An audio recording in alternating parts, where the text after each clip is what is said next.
এখন চেরি ফলের সিজন, এই জন্য চেরি ফলটা আঁকতে ইচ্ছে করলো, ড্রয়িং করে নিচ্ছি। প্রথমে দেখেন চেরি ফলগুলো ড্রয়িং করা হয়েছে, একটু আগে ড্রয়িংটা করে নিয়েছি।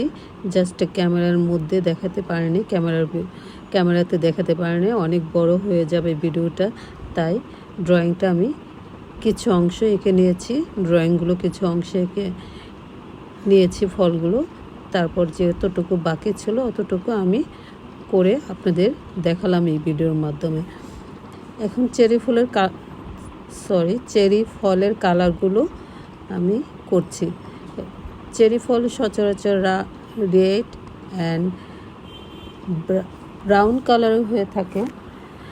আমি রেড কালারটাই দিচ্ছি, আর একটু ব্লু কালার দিয়ে নিচ্ছি, ডিপ ব্লু কালারটা, কেননা এখানে একটা চেরির সাথে আরেকটা চেরি লেগে আছে, একটু শ্যাডো পড়েছে, ওই শ্যাডোর জন্য আমি ব্লু কালারটা দিয়েছি।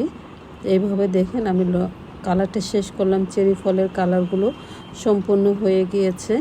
এখন আমি পাতাগুলো কালার করছি। পাতাগুলোর মধ্যে আমি একই রকমভাবে শ্যাডো দিলাম, ব্লু কালারটা দিয়ে নিয়েছি, শ্যাডো ডিপ ব্লুটা দিয়ে নিয়েছি। তারপর আমি দিচ্ছি সবুজ কালারটা বা গ্রিন কালারটা দিয়ে নিয়েছি। দেওয়ার পর ইয়েলো কালারটা দিয়ে আমি মিশিয়ে দিলাম। এখন একটা শ্যাডো তৈরি হয়ে গেলে এভাবে ড্রয়িংটা করা।